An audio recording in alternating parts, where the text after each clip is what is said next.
for the final time. Say, hey, something Cobra Kai. Anyway, hey everybody, this is Retrokid Reviews. Just woke up to a missing action figure. That's some inside baseball for the channel. So if that Chainsaw Man movie gets delayed, review wise, you know why. So with the scratchy voice, and I think for the first time ever I have to drink off camera. One sec. Aside, let's get to my overall thoughts with the final season of Cobra Kai. Yeah, I told you I woke up for this.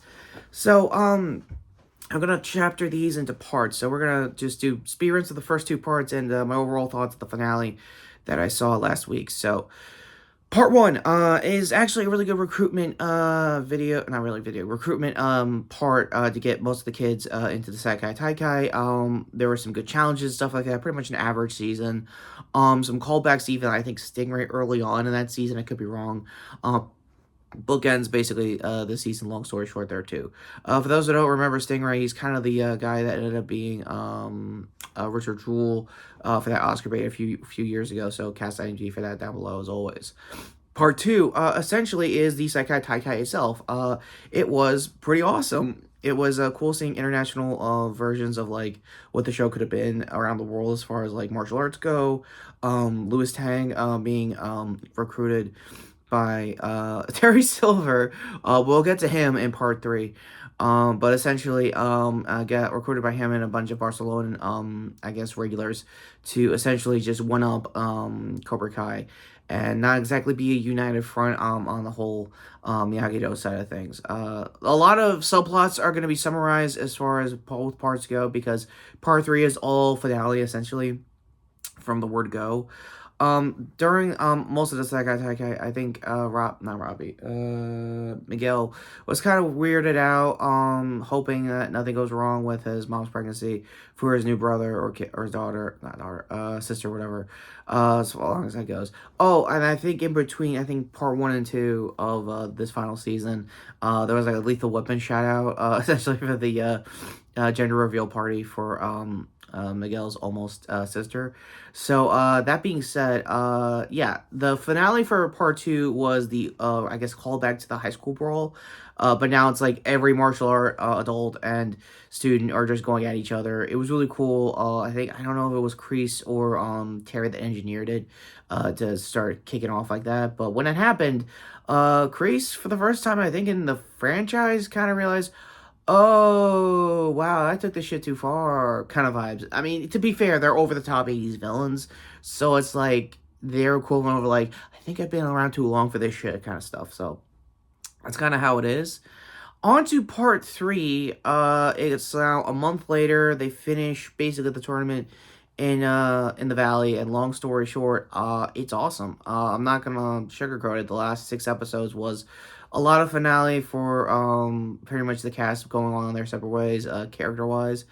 Miguel, Sam, and Robbie all have like clean exits to like college and stuff like that if they want to venture into like a solo movie if they really wanted to.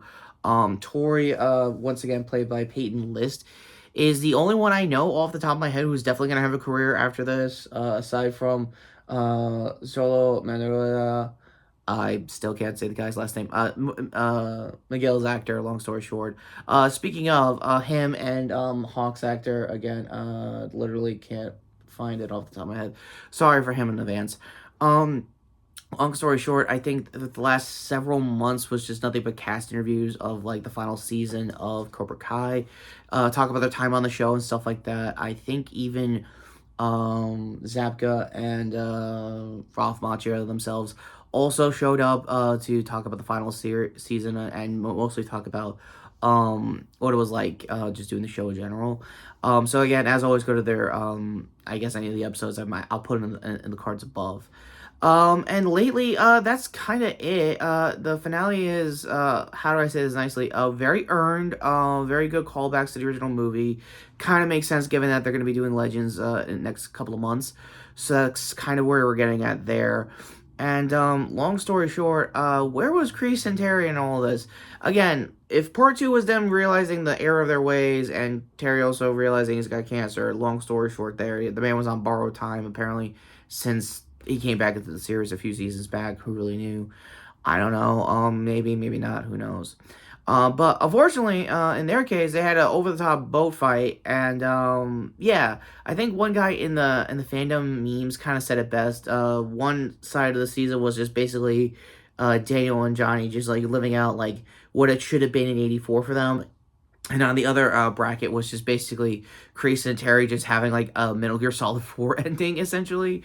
So if you know, you know, essentially. So final thoughts, judgment time, and like I said, I wish I had time to do a figure form theme for it, but unfortunately, one of my figures is missing in action, so I'm going to have to find that over the week, and that's going to be annoying as it is. It's a strong season. It's very awesome. It's a good finale to everything. If you sat through all 3 parts, or you waited till all 3 parts are out. Sorry for the drip, I just literally woke up. If you sat through all 3 parts on a binge like you would normally do in a regular season, it's worth the reward, if anything. I think final cards before I get to my judgment call, is Blockbuster Buster himself also did a honest review of the entire series. So if you want more context, there's that. As always, go to my playlist above for the previous Karate Kid / Cobra Kai reviews, obviously. So plugs aside, my final rating for Cobra Kai for season 6, aka the final season, all 3 parts, 8 out of 10.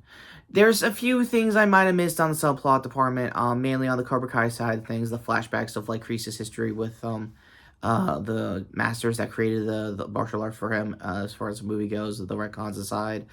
But outside of that, it gets a high 8, mainly before the grounds of it being the final season.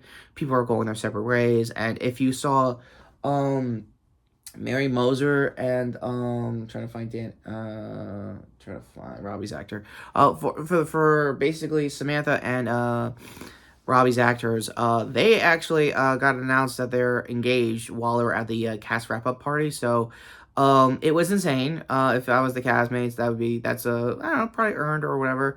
I don't know people's relationships and outside of these shows. I'm not that parasocial, and you shouldn't be either. But honestly, congrats to them nonetheless. And with that all being said, and hopefully greener pastures for the new movie aside, what do you think of my overall thoughts of the series? What do you thought of my entire opinions of just Cobra Kai as a whole, Karate Kid as a whole? Do you think I should come back here for the new movie? Spoilers, yes, I will. And end cards finally coming up with that spoiler aside to my previous video here, which was obviously talking about Daredevil Born Again. And no shorts playlist here. I did do this week's short for for Daredevil, if you saw that. I'm going to leave the old Karate Kid playlist here so you guys can get an idea of what you're getting into for that crossover movie next month. So until then, short here as always. I think the closest thing to Jersey coded I was going to do as a New Yorker for mostly Ralph's sake. Yeah, short here to sub the channel, hit the notification bell down below for more content. Until next time, I'm Retrokid Reviews saying, I think my mom said it best when we were binging this. Johnny should have done the crane kick as like a callback to him getting swept by it. I'm just saying, it would have been cooler, but at least he swept.